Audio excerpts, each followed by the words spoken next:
¿Qué tal? El día de hoy estaremos revisando la segunda sesión del taller práctico de oftalmología para pregrado. Repasaremos brevemente algunas actividades o algunas destrezas que deben aprender y conocer. Son las técnicas de agudeza visual, campos visuales por confrontación, evaluar reflejos pupilares, movimientos oculares básicos y algunas estrategias de exploración macroscópica ocular. Yo soy el Dr. Karim Mohamed Noriega, profesor del Departamento de Oftalmología del Hospital Universitario y de la Facultad de Medicina de la Universidad Autónoma de Nuevo León. En la siguiente diapositiva empezamos con la pregunta: ¿cómo se va a producir la visión? La visión va a depender de que todas las estructuras oculares estén funcionales y que permita que la luz atraviese los tejidos y llegue a la retina, a los fotorreceptores, y de ahí al nervio óptico. La visión la obtenemos a partir de la luz visible, que está en un rango de 390 a 700 nanómetros. La mayor parte del espectro de la luz que no es visible es absorbida por la atmósfera o pasa desapercibida a la vista humana. Es importante para la visión, como les decía, que los fotorreceptores de la retina estén funcionales, que el nervio óptico esté funcional y que todas las partes o medios transparentes del ojo permitan que atraviese la luz. En la siguiente diapositiva es una demostración del espectro completo de la luz, donde el espectro visible, como pueden observar, es muy pequeño, que va de aproximadamente de 390 a 700 nanómetros. Hacia arriba está el infrarrojo y ondas de radio, y para abajo luz ultravioleta, rayos X, gamma, etc. En la siguiente diapositiva se ve una imagen microscópica de los fotorreceptores. Debemos recordar que la luz una vez que entra al ojo, atraviesa las diferentes capas de la retina. En esta imagen de su derecha la luz atravesaría de abajo hacia arriba, atravesando la capa de fibras nerviosas y las demás capas de la retina, para llegar a topar o a chocar en el epitelio pigmentado de la retina y los fotorreceptores y los conos. En la siguiente diapositiva tenemos tres esquemas para mostrar los defectos refractivos más comunes o los defectos refractivos de segundo orden, que es la miopía, hipermetropía y astigmatismo. En la miopía, el sistema óptico del ojo va a generar que los rayos de luz se enfoquen por delante de la retina. Es decir, que el sistema óptico de este ojo tiene más poder de enfoque más poder de enfoque del necesario, y por eso se enfocan adelante de la retina. La retina es lo que vemos aquí en color amarillo o naranja. Lo opuesto a la miopía es la hipermetropía, donde los rayos de luz que vienen del infinito se refractan en la córnea, atraviesan la pupila, se refractan en el cristalino, pero no alcanzan a enfocarse en la retina y se enfocan por detrás de la retina, porque el sistema óptico de la hipermetropía tiene un poder deficiente para las dimensiones del ojo, por eso se enfoca por detrás de la retina. El otro defecto refractivo es el astigmatismo. En el astigmatismo tenemos que la luz entra y se va a enfocar en dos diferentes puntos. Uno va a ser por delante de la retina y otro puede ser en la retina o por detrás o por delante, pero lo importante es que la luz va a estar enfocada en dos puntos distintos. ¿A qué se debe eso? A que la córnea y el cristalino no son estructuras completamente esféricas o perfectamente esféricas, y entonces generan dos puntos de enfoque. En la siguiente diapositiva quiero mostrar que para corregir la hipermetropía utilizamos gafas o lentes convexos. Para corregir la miopía, utilizamos gafas o lentes cóncavos. Tener visión borrosa que se pueda corregir con gafas. Estamos hablando de que tenemos un defecto refractivo que se corrige. A esto le llamamos desenfoque, le llamamos defecto refractivo, pero no le llamamos como propiamente una enfermedad, a menos que estemos hablando de miopías magnas o hipermetropías magnas. La mayoría de las causas de visión borrosa son corregibles con gafas. Por eso es importante. En la siguiente diapositiva empezamos a revisar cómo vamos a medir la agudeza visual o cómo vamos a hacer una examinación de la agudeza visual.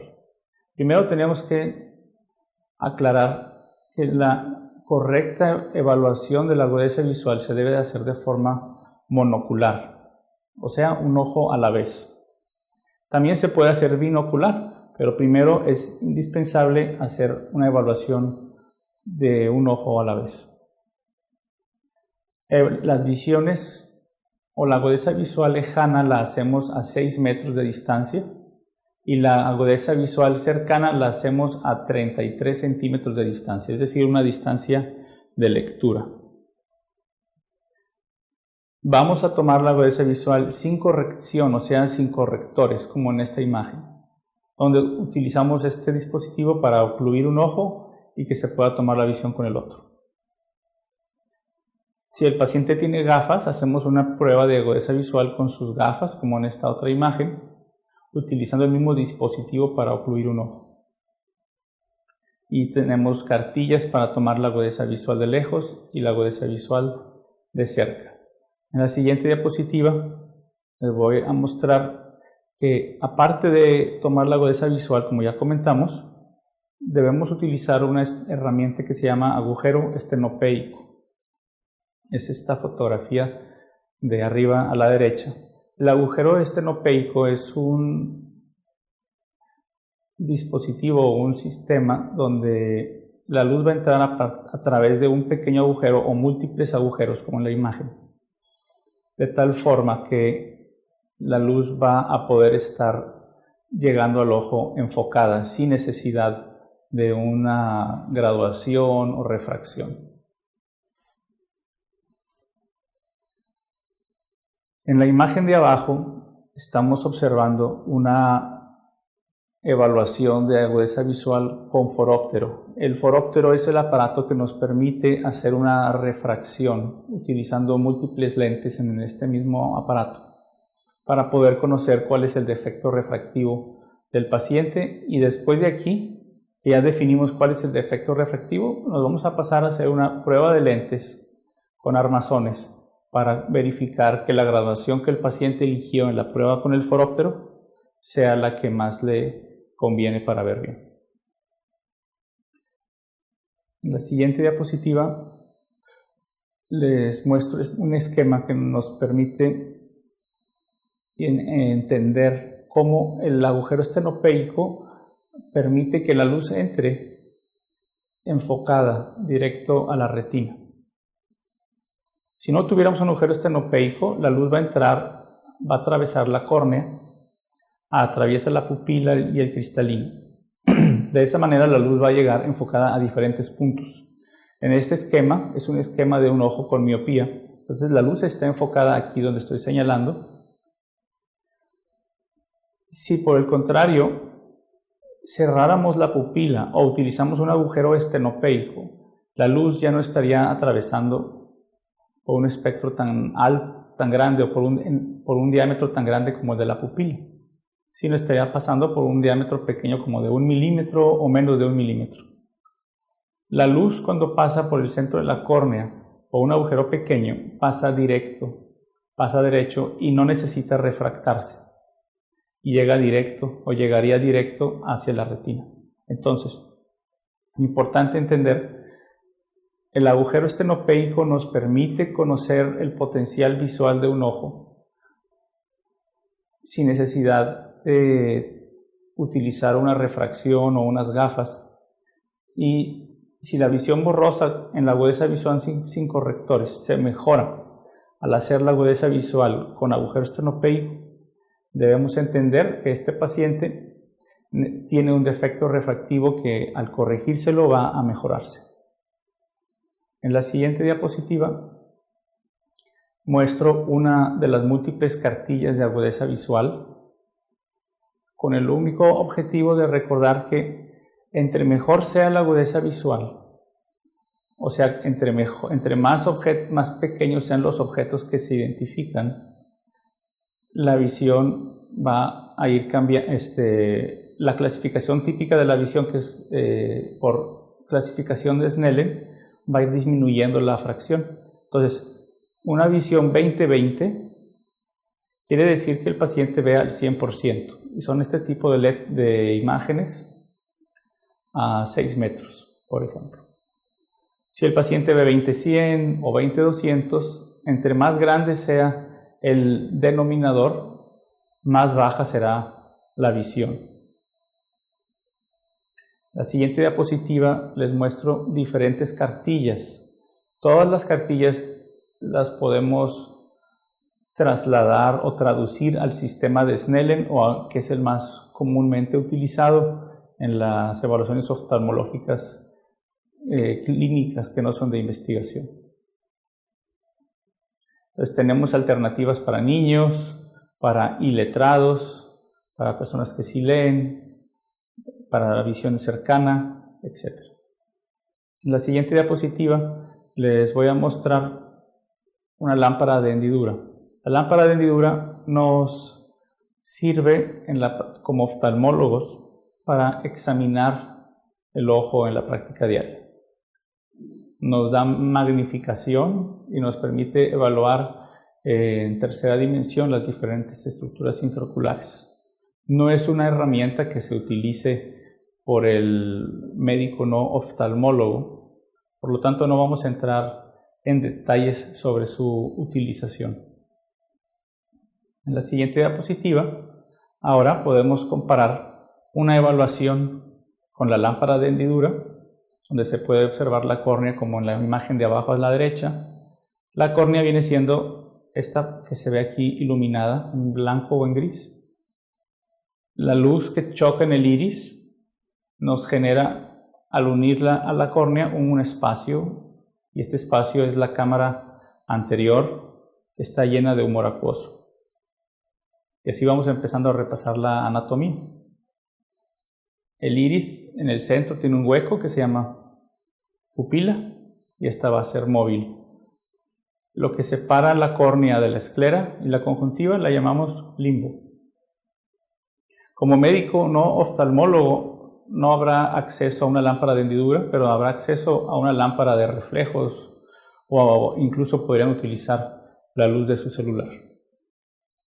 La siguiente diapositiva vamos a empezar a evaluar las diferentes partes del ojo tal como las podríamos ver con una lámpara de reflejos o con una lámpara de celular.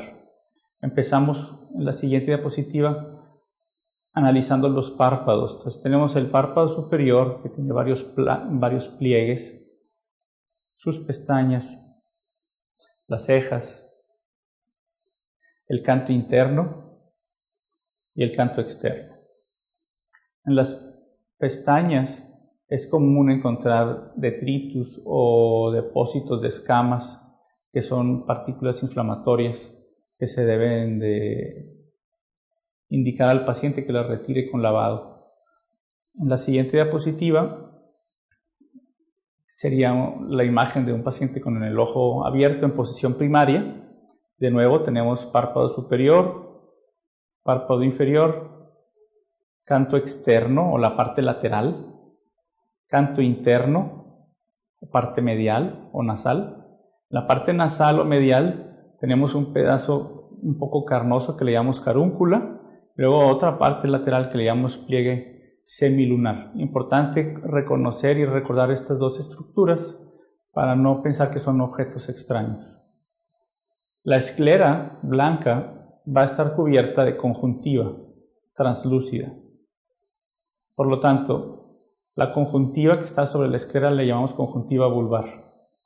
La conjuntiva que forra los párpados por dentro le llamamos conjuntiva tarsal.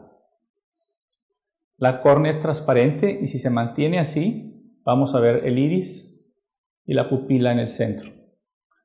Lo que delimita la esclera y conjuntiva de la córnea es el limbo. La siguiente diapositiva vamos a poder ver, aquí le tenemos que pedir al paciente que vea hacia arriba, jalamos el párpado hacia abajo y encontramos el fornix inferior. Y se nos evidencia la conjuntiva tarsal, o sea, la conjuntiva que forra el párpado inferior, la carúncula, la plica o pliegue semilunar, y donde termina el borde palpebral hacia la parte medial o nasal se van a encontrar los puntos lagrimales. En la siguiente diapositiva el paciente está viendo hacia abajo, vemos la conjuntiva vulvar y lo que va a corresponder a la conjuntiva del párpado superior o conjuntiva tarsal. Si ya vieron, las conjuntivas tarsales son de color naranja o rosadas o rojizas. Por el contrario, la conjuntiva vulvar que protege la esclera, esa es translúcida y se va a ver blanquecina. En la siguiente diapositiva tenemos un esquema de un corte de ojo. La parte más superficial o más anterior, la parte que está más expuesta al medio ambiente, es la córnea y la conjuntiva. Estas dos, como mucosas o como estructuras similares a mucosa, tienen que estar protegidas por los párpados y por la película lagrimal. La córnea, después hacia adentro del ojo vamos a tener la cámara anterior llena de humor acuoso, el iris, la pupila. Detrás del iris y la pupila va a estar el lente o el cristalino, que cuando se hace disfuncional se transforma en catarata. Hacia los lados la córnea se va a unir con la esclera. En la esclera van a estar los músculos rectos y los músculos oblicuos que veremos más adelante insertados. La esclera es todo lo exterior que forra el ojo, que lo protege como si fuera un cascarón, y va a llegar casi hasta el nervio óptico. Por dentro va a haber otra capa. La siguiente capa va a ser la úvea, la úvea va a estar formada de diferentes partes. La más posterior es la coroides, la intermedia son los procesos o cuerpos ciliares y la ora serrata, y la más anterior es el iris. Por lo tanto, la úvea está formada de iris, cuerpo ciliar, ora serrata y coroides. Más interno o interior va a estar la retina. La retina va a estar forrando la cavidad vítrea y va a estar lleno de vitrio. De la retina van a salir fibras nerviosas que van a formar el nervio óptico. Por el nervio óptico van a entrar y salir vasos sanguíneos de la arteria central y las ramas de la retina. Y el nervio óptico, como veremos más adelante, va a conectar con otras estructuras intracraneanas. En la siguiente diapositiva tenemos ahora una imagen real del segmento anterior o de la parte más anterior del ojo. Y repasando tenemos el borde palpebral. Este es el canto externo o lateral. ¿Cómo sé que es externo o lateral? Porque no hay punto lagrimal. El punto lagrimal no se observa en esta imagen, pero tiene que estar del otro lado. La conjuntiva vulvar con sus vasos sanguíneos normales que protege la esclera. Limbo, la córnea que es transparente la vamos a evidenciar porque ahí se refleja la luz, como en este caso. Luego tenemos el iris, una pupila en midriasis y más posterior tenemos el cristalino que, como se ve en esta imagen, nos da la apariencia de una catarata. En la siguiente diapositiva tenemos un ojo donde el cristalino se ve distinto al anterior. En este se ve como un gris muy claro. Esta es la imagen de un cristalino normal que sí es funcional, o sea que no tiene catarata. La siguiente diapositiva es para comentar algunas dimensiones. El ojo en su diámetro antero-posterior, o sea, desde la córnea hasta el nervio óptico, mide aproximadamente entre 23,5 y 25 milímetros. Algunos libros van a venir diciendo 25, otros 24, 23. En términos generales podemos decir que el número por default va a ser de 23,5 milímetros.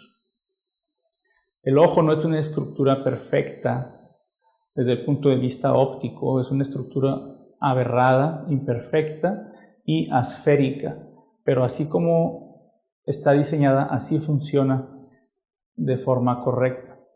Y tenemos dos radios de curvatura, el radio de curvatura que nos genera la córnea y el radio de curvatura que nos genera la esclera. En la siguiente diapositiva vamos a comentar brevemente sobre los músculos extraoculares y su función. Tenemos 4 músculos rectos: recto medial o nasal, recto lateral o temporal, recto superior, recto inferior. Tenemos 2 músculos oblicuos, oblicuo inferior y oblicuo superior. Cada músculo tiene función primaria, secundaria y terciaria. Para no hacernos bolas y complicarnos, al menos es importante que dominen la función primaria de cada uno de los músculos. Entonces el recto medial va a generar aducción, el recto lateral abducción, recto inferior depresión, recto superior elevación. Los oblicuos van a tener funciones mixtas más complejas, donde van a participar en la torsión del globo ocular. Entonces el oblicuo inferior va a generar una exotorsión y el oblicuo superior una intorsión. Además de funciones secundarias, donde el oblicuo inferior eleva el ojo y el oblicuo superior lo deprime. En la siguiente diapositiva tenemos algunas de sus funciones primarias de los músculos. Entonces, este diagrama es el globo ocular derecho, este es el globo ocular izquierdo. El recto lateral mueve el ojo hacia afuera, el recto medial mueve el ojo hacia la nariz o hacia adentro, el recto superior lo va a mover hacia arriba, recto inferior hacia abajo, oblicuo inferior hacia arriba, oblicuo superior hacia abajo. En la siguiente diapositiva entramos a la evaluación de los reflejos pupilares. Los reflejos pupilares los vamos a examinar también con una lámpara de reflejos o con una luz de celular. El reflejo fotomotor es el que se genera de forma directa en el ojo iluminado. Es decir, si yo tengo aquí en la primera fila las pupilas parcialmente dilatadas porque están en oscuridad, le pongo luz al ojo derecho, entonces ese ojo, la pupila se va a hacer chiquita y ese es un reflejo de miosis o contracción pupilar fotomotora, reflejo fotomotor. En el ojo opuesto vamos a tener un reflejo consensual, donde la pupila también se va a hacer pequeña o miótica. Si cambiamos la luz del ojo derecho al ojo izquierdo, entonces vamos a tener que las pupilas van a conservar su estado constreñido o miótico. Pero ahora el reflejo fotomotor va a ser el que corresponda al ojo iluminado, en este caso el izquierdo, y el consensual el derecho. Entonces, reflejo fotomotor es el del ojo iluminado y el reflejo consensual es el del ojo contralateral no iluminado.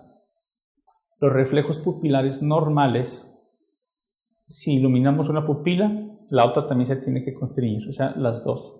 Y si estamos cambiando la luz de un ojo al otro, las pupilas se tienen que mantener en un estado de miosis o de contracción. Si la luz la apagamos, las pupilas van a dilatarse un poco. Y si le ponemos una imagen para que el paciente enfoque a una visión cercana, a 30 centímetros, vamos a encontrar que los reflejos pupilares o que las pupilas van a estar un poco viendo hacia la nariz o hacia adentro. Entonces, estos son los reflejos pupilares normales. En la siguiente diapositiva vamos a tener un esquema. Entonces, la luz llega al ojo, pasa por el nervio óptico y se va a los cuerpos geniculados laterales y de ahí viaja a la corteza occipital y con eso vemos. Sin embargo, por otra vía nerviosa del tercer par, también va a llegar información que no necesariamente tiene que llegar a la corteza y se va a comunicar al otro ojo. Y entonces, gracias a este tercer par craneal, vamos a tener el reflejo pupilar consensual. Por lo tanto, si se nos daña un tercer par craneal, podemos tener una alteración en los reflejos pupilares. Este es un esquema normal de cómo va a pasar un fenómeno de reflejo fotomotor y de reflejo consensual. La siguiente diapositiva tenemos que prestar atención. Estos son reflejos pupilares anormales. El reflejo pupilar anormal característico o por excelencia le llamamos defecto pupilar aferente relativo de par o pupila de Marcus-Ghon. Y lo vamos a lograr utilizando la prueba de iluminación alternante, tal como lo hicimos o como se los expliqué en los reflejos pupilares normales. Entonces, vámonos despacio.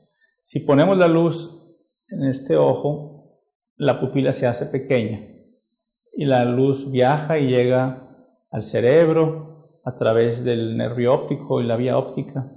La luz también se va a estimular el tercer par craneal y a través del tercer par craneal se va a lograr en el ojo contralateral que la pupila también se constriña o se haga pequeña. Eso es fenómeno de reflejo pupilar fotomotor correcto y consensual correcto.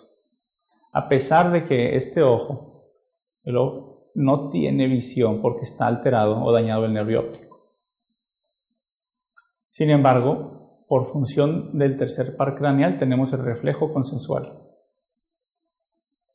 Al alternar la luz al otro ojo, ahora la luz está en el ojo donde la vía óptica o el nervio óptico está dañado. Entonces la luz no va a atravesar y no va a llegar a ningún lado. Entonces no tenemos visión. Como no funciona el globo ocular, no genera visión, tampoco está funcionando el tercer par craneal. Y por consecuencia, lo que va a suceder es que las pupilas que estaban miópticas o constriñidas se van a poner en un estado de midriasis o dilatadas. Al regresar la luz al otro ojo, vamos a tener otra vez que van a estar constriñidas las dos. Entonces le llamamos defecto pupilar aferente relativo porque la pupila está constriñida en el consensual y al cambiar la luz al consensual, en vez de que se mantenga constriñida, esta se va a aparentar que se dilata con el estímulo de la luz. En la siguiente diapositiva podemos tal vez entenderlo mejor con un video. El ojo que está a su lado izquierdo, al lado izquierdo de ustedes, la pupila se constriñe en el momento que le pega la luz. Y al ojo derecho, en el momento que le llega la luz, la pupila se dilata. Entonces, la pupila de su lado izquierdo de ustedes se constriñe con la luz porque es fotomotor. Y la que está de su lado derecho, la pupila se va a dilatar con el efecto de la luz. A eso le llamamos defecto pupilar aferente relativo. Ahora pasamos a los campos visuales por confrontación. El ejercicio de hacer campos visuales por confrontación es una herramienta clásica que se utiliza en la medicina general. Sin embargo, es importante aclarar que sí es rápido de realizar, es fácil de realizarse, pero es muy baja su confiabilidad y depende mucho de que el paciente entienda lo que estamos haciendo.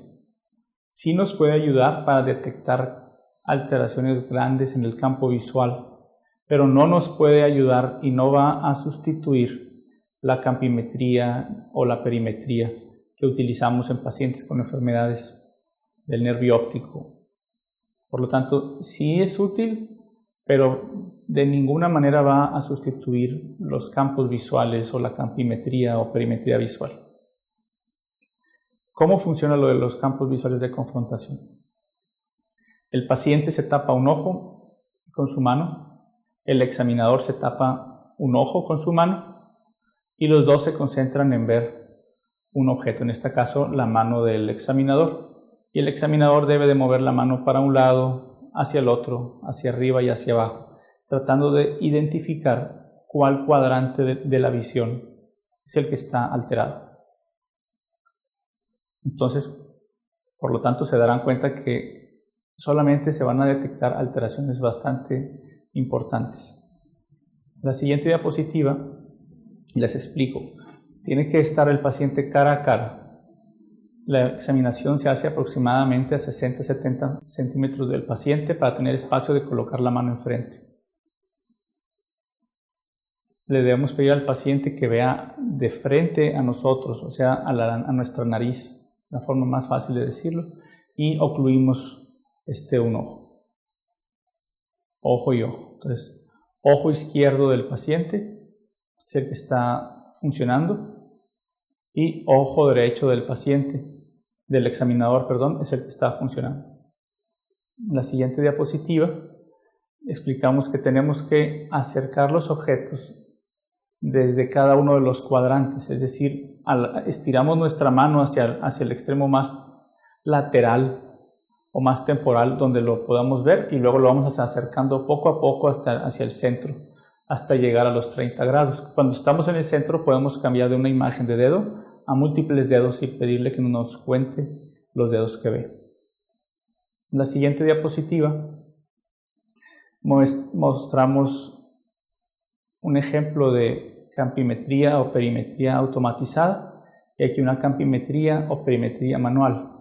Estos aparatos son extremadamente sensibles y nos permiten identificar alteraciones muy sutiles en el campo visual.